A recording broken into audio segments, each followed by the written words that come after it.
On this week's episode, I'm joined by our resident Proud of Portugal expert, Ricardo Monteiro, and we discuss all the things that make us proud of Portugal, including some interesting stories about architecture, trains, bicycles, and the origin of the word tea. Welcome back, or welcome to another episode of Portugal, the Simple Life, and we have another edition in the Proud of Portugal series with our resident expert, Ricardo Monteiro. Ricardo, hello, and thanks for joining us again. Hello, Dylan. It's a pleasure, really, being here. How are you? I'm very well, thank you. Very well, thank you. Excellent. I see that you were over at the enemies recently, the neighbors. Yes, I was over to Spain for the last week, taking care of our grandchildren with my wife. Exhausting week. Also rewarding, it's always nice to be with them. And we are apart, we've got 4 grandchildren and they're all there, and from 2 different sons of ours. And so it's always a pleasure to meet them. They're very small, 6, 5, 4, 3. So it's wow. Okay, so that's not a holiday. That's not a holiday. No. It was a bit of fun. Yeah. Anyway, so excellent. Yeah. Ricardo, our guests, you won't be any stranger to most of our listeners, but maybe tell us something that we don't already know about you. Let me see. I think you know most about me. Those places I've lived. Did I talk to you about the fact that I got my my university degree from Belgium? Did you speak about that? Briefly, very, very briefly, but you could tell us a little bit. Yeah. I don't know if I told you that I was terrified of flying. Did I tell you that? I was absolutely terrified of flying. So when my father and I decided that I should go to the Catholic University of Louvain in Belgium, for me to get my degree. This was back in 1974, 75. Portugal was in the thralls of a revolution that you may recall, the Carnation Revolution. And so I wasn't doing anything in Portugal. Universities were a mess. And my father decided that I was doing nothing in Lisbon. We were not from Lisbon. I was here just, fooling around and claiming to be a part of the revolution. So he actually kicked me out of Lisbon and into Belgium. And so I decided he decided that I should go to Belgium, and I went to Belgium to get my degree. And I was brought in Covilhã, and as I said, I was terrified of flying. So for the following 5 years that I lived in Louvain, Belgium, to get my university degree, which I eventually got, I actually rode trains back and forth from Covilhã to Louvain, which was like sometimes a 48-hour, incredibly difficult ride just to get to the university. And it would have taken you how long to fly? 3 or 4 hours. It would have taken me. I used to make just to justify the absolute stupidity of it. I used to think, because I have, driving to Lisbon is going to take me 5 hours. Have to be there 1 hour in advance. Then it's 2 hours flight. It's 8. That's 1 hour to there, so it's 9 hours. So really, normally if everything goes all right, I'm going to be there in 24 hours. So it's only 15 hours more. But it was never 24 hours. It was always like closer to 48 hours. And I had to drive to Guarda, which is a small town, close to Covilhã, get to Sud Express, all the way across Spain, through the night, most of the time freezing, absolutely freezing. And I don't know why, you're talking back in 74, 75. Sometimes the wagons there wouldn't be no heating, so it was just freezing inside. And I was traveling with all of the immigrants that would, go back and forth, of course. So it was a hell of a thing. Then come to the border between Spain and Andaya, you had to change the bogies because the lines in France are actually narrower than in Spain. So you had the wagons were literally elevated, and the bogies, which is the wheels beneath them, were moved and new ones applied. And that just took to about switch rails, just to switch the lines. Yeah, just to switch the lines, and then you would ride on from Ondai, or Irun when that happened. Irun in Spain, Hendaye in France, and then drive to Paris. Then arrived in Paris at Paris Austerlitz. I would have to take the subway with all my suitcases and books and stuff. The subway to Paris, Gare du Nord, and then in Gare du Nord ride to Brussels, and then in Brussels change trains again to get to Louvain. It was a mess, and I managed to do that for 5 years in a row, about four, sometimes 6 times a year. It was incredible. I have 2 questions then, because is it still like that the width of the rail lines is different, or is it now all the same? It's still like that. It's one of the reasons why we are what they call a train island, is that because we cannot be directly connected with the rest of the railway network in Europe. They have a narrow measure between their rails.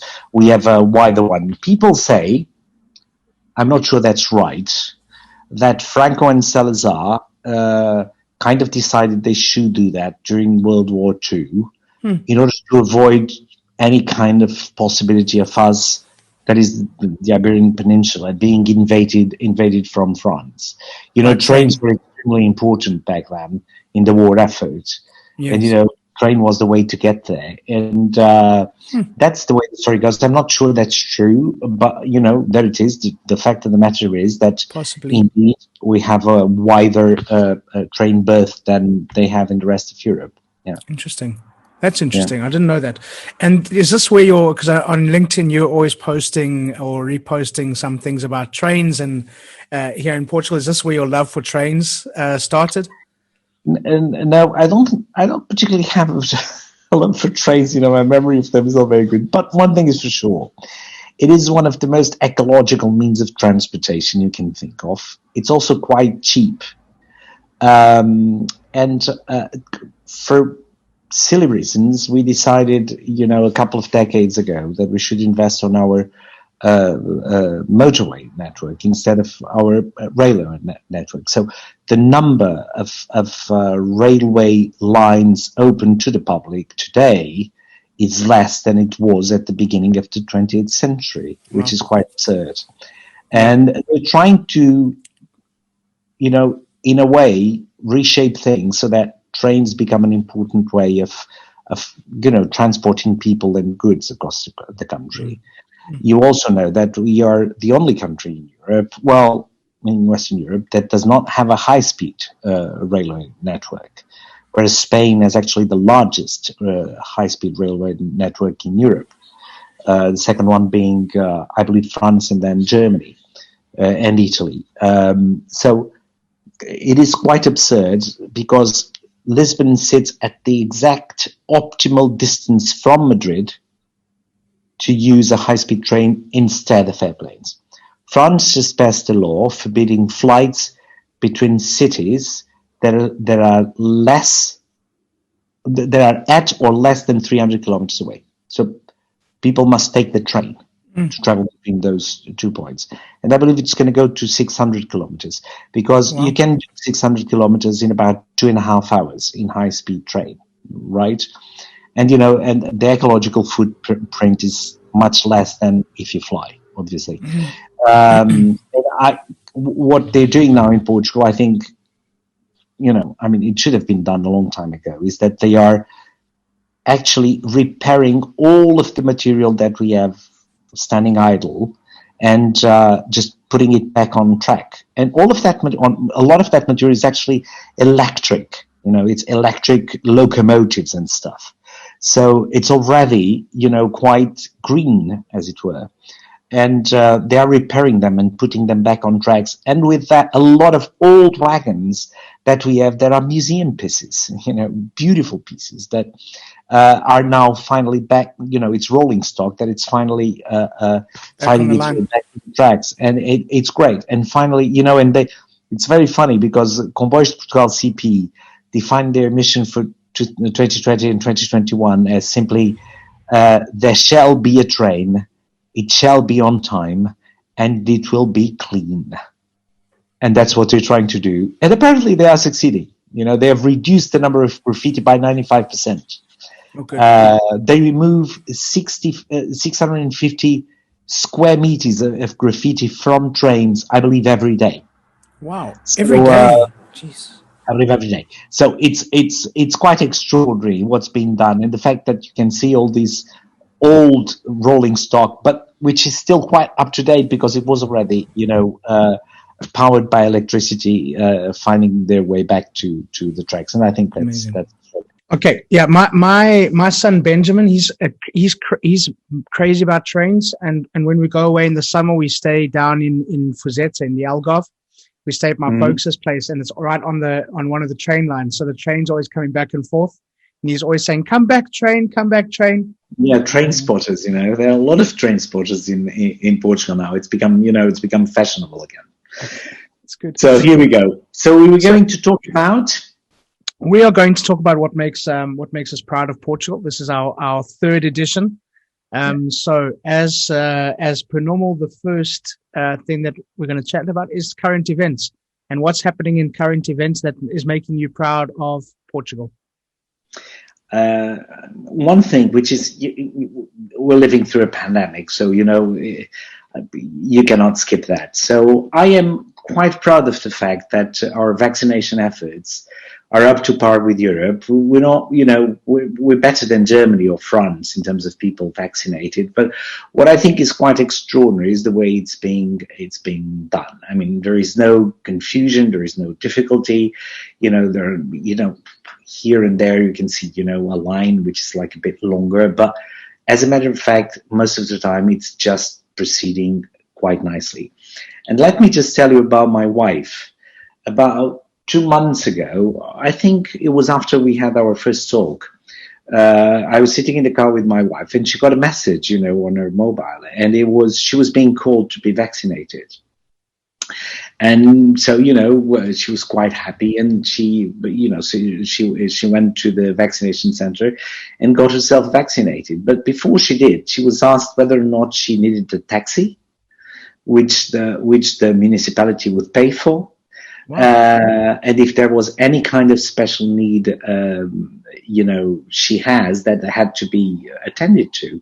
And she said, well, no, thank you. I'll get there by my own means, which she did. And then once she was there, she got vaccinated. Like in about 10 minutes, the whole thing was over. She had to stay there for about half an hour, to see if everything was okay and so on and so forth. And then before she left, they gave her a paper bag with yogurt, a juice, I believe it was a cupcake and something else, and a book and a mask. And before she left, again, they asked, do you need a taxi to get back home? And I think, I think that is a measure of civilization that first, you're not used to be truthful. And then, I mean, even in the most incredible countries, you don't hear those things happening. So I'm quite proud of that. Yeah. Yeah. I've had my first shot and it was also really quick. I also waited about 10 minutes and then the 30-minute wait. And while we were waiting for 30 minutes, they were playing all this happy music. So that people could just sit there and be entertained. Yeah, it was great. I was like, well, and loud, like really loud, and everyone's popping their heads around. That was really great. But one of the things that I thought was lovely was as I came in, I was greeted at the entrance by somebody said, because first they couldn't pronounce my second name. Mm-hmm. So the lady says, Dylan Vaughan, which is also incorrect. It's Vaughan. Herholdt Dylan. And so then I knew that was me. Let's make it Dylan. Yeah, just call it Dylan. So I got up and I went. And as I came into the entrance, the lady asked me, are you Dylan? I said, yes. She said, do you need somebody who speaks English? Because obviously they could read that my name is not Portuguese. And I went, no, it's fine. We can talk in Portuguese. They also sent a doctor because on my record, I had some previous medical issues. So they sent a doctor just to check and have a chat.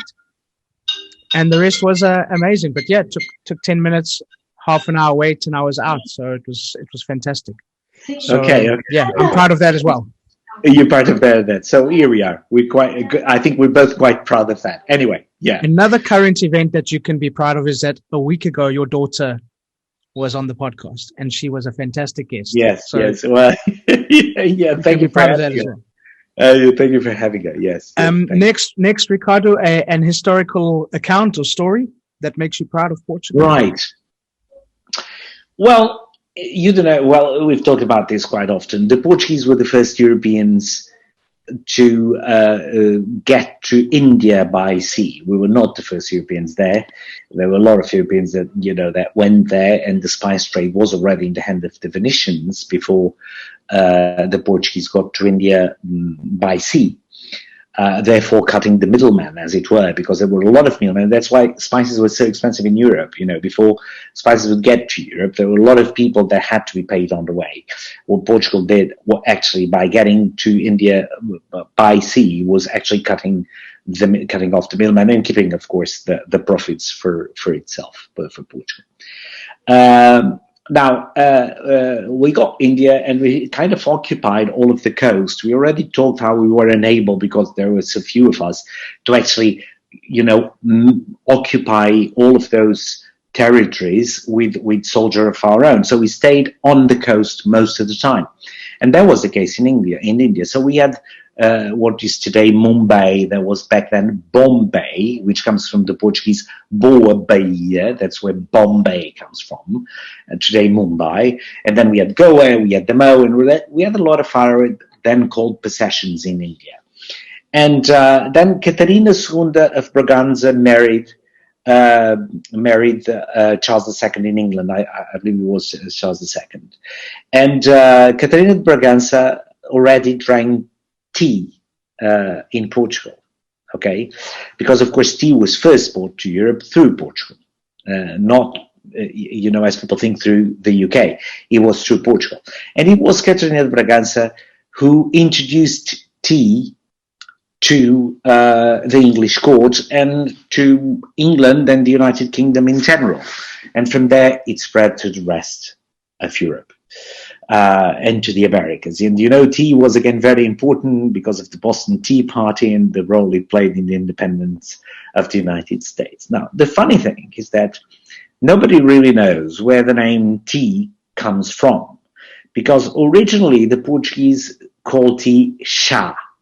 And chá comes from chai. Okay, so we know the origin of that.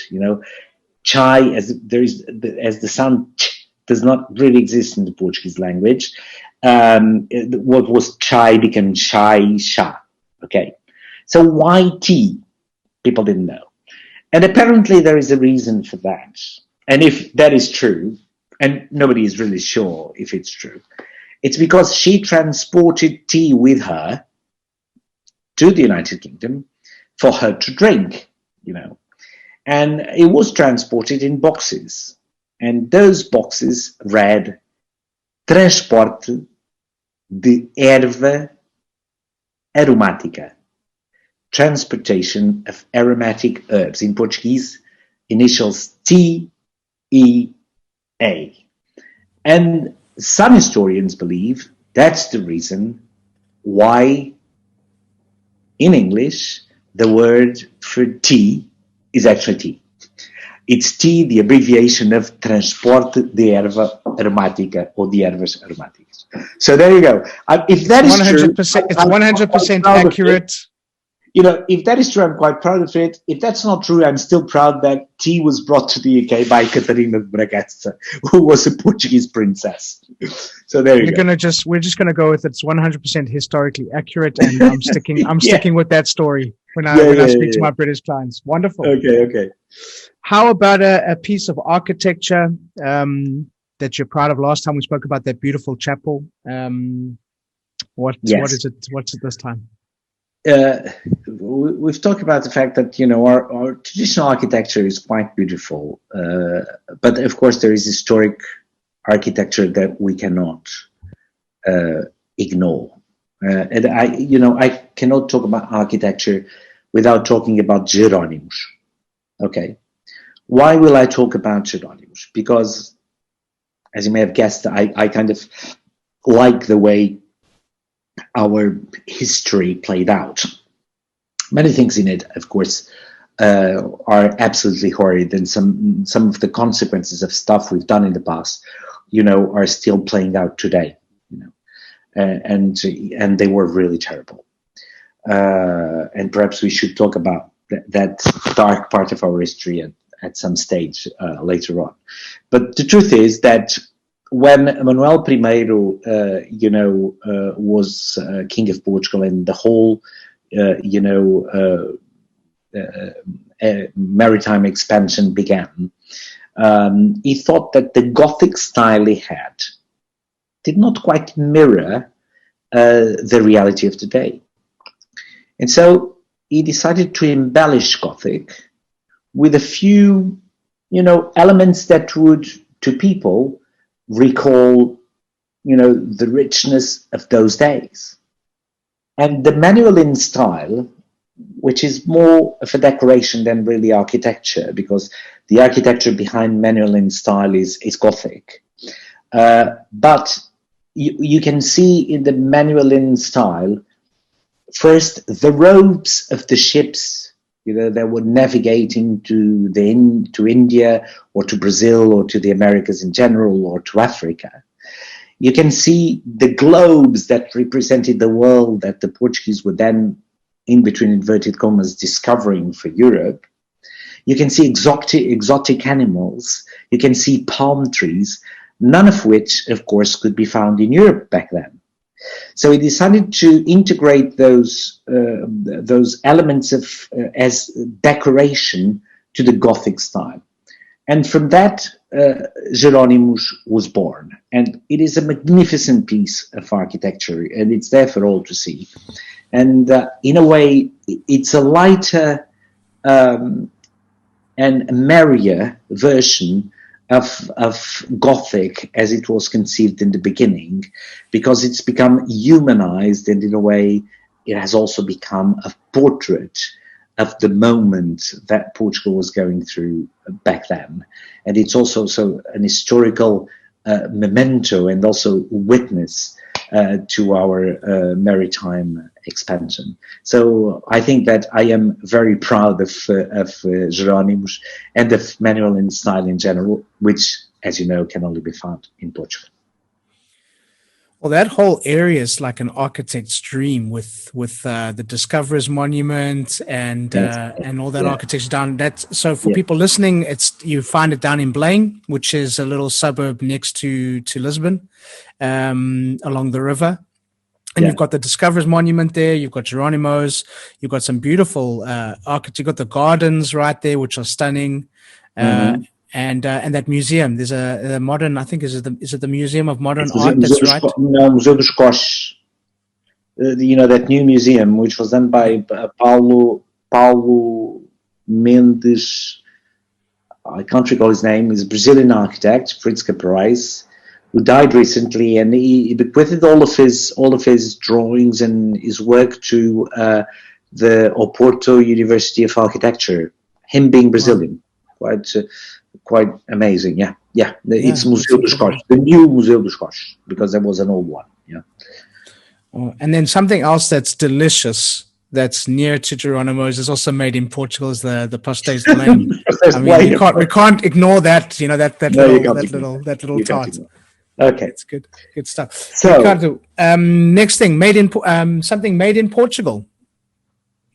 Do you know that Portugal is the largest bicycle manufacturer in Europe, and that it makes, I believe, something like, is it 10 million bikes a year?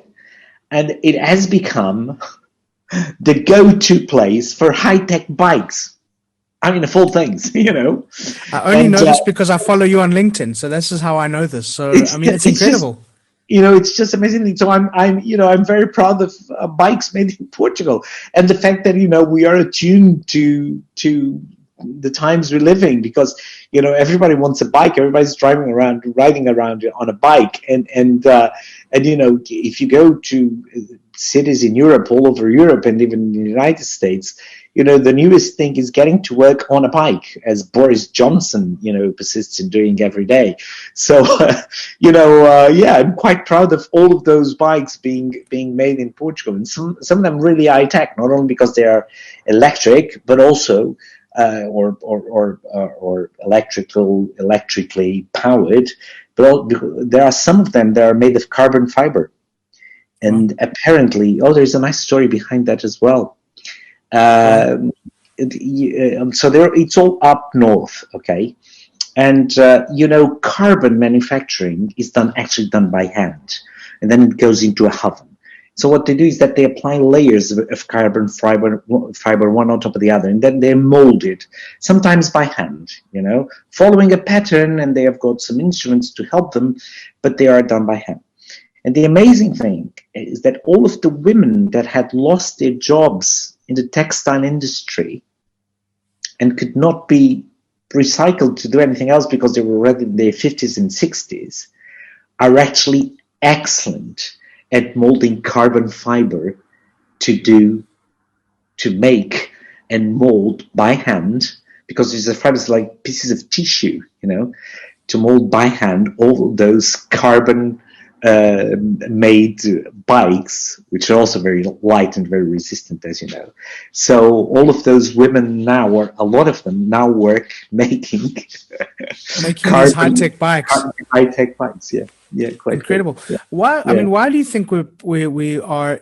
Why do you think we're manufacturing so many more bikes than around? I mean, because I'm assuming a lot of it's being exported as well, because there's not that many people. Yeah, most of it is that. Most of 80 or 90% of it is exported. Why did it come to us? There were a few bike manufacturers up there, exactly where the cluster is located today.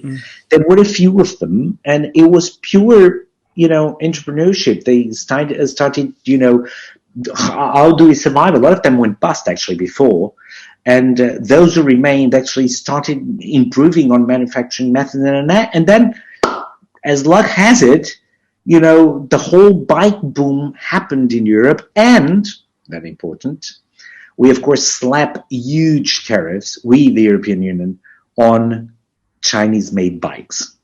Oh, so. Yeah, if those go down, there goes the biking industry in Portugal.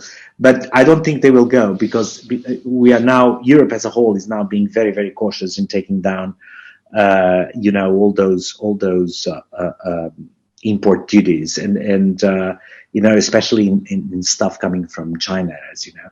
So I think they're going to stay in place, and the fact that barrier exists makes our industry viable for the European market. Yeah.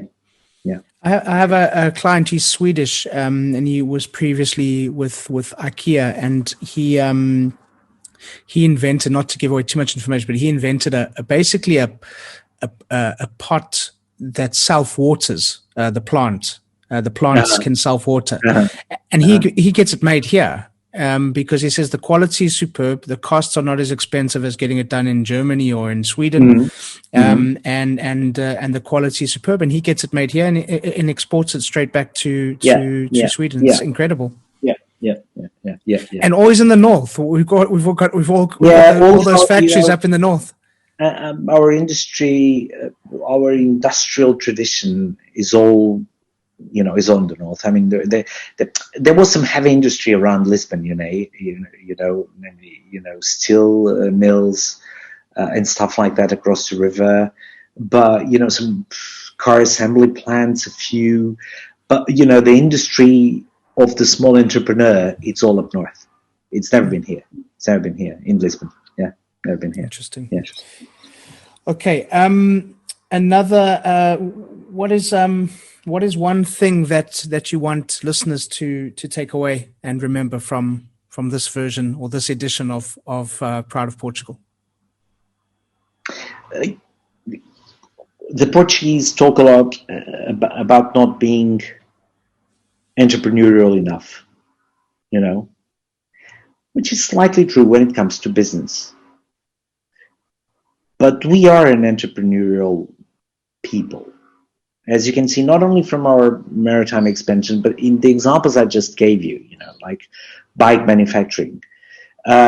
We are just a very poor country in terms of capital. And I would like people to understand that, contrary to general belief, we are not an unproductive people. And we actually work more hours than Germans or Dutch or Norwegians or Belgians actually do. We work much more than they do.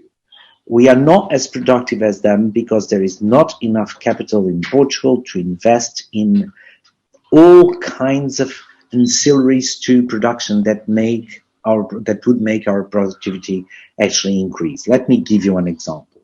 Okay, you can toil for 16 hours on a field with an ox, and it will only get you so far. Okay, but if you've got money to buy a tractor, you will cover perhaps a field which is like 10 or 15 times larger than you would with an ox. What's the difference between these two people? The guy with the ox, or with the pair of oxen, or the guy with the tractor? Capital to buy a tractor. What we do not have is the capital to invest. We have been poor for the last 200 years. And what we lack is capital. If we had more capital, we are as an industrious people as there can be, and we would be in a much, much better position. So every single time a foreign company comes to Portugal and invests here, take Bosch up in Braga, for instance, or Volkswagen here in close to Setúbal. Every single time there is capital and there is investment, our productivity just shots up there, right with the Norwegians and with the people from Luxembourg. So, I just want people to understand that it's got nothing to do with the people that we're not productive. It's got to do with the fact that we haven't got enough capital to invest in our production facilities. Okay. Yeah. Interesting. Okay. We're going to put. I'm going to pop a link in the show notes for people to follow you on LinkedIn, because you're always posting some interesting factoids about our country. Is that okay? Yeah, of course it is. Yeah. Thank you. Lastly, Ricardo, Portugal, the simple life, in a quote or in a lyric. The simple life, of course, it has to be simple. So it's never going to be something elaborate or difficult to understand. And I was driving yesterday again as I told you, from Madrid to Lisbon with my wife.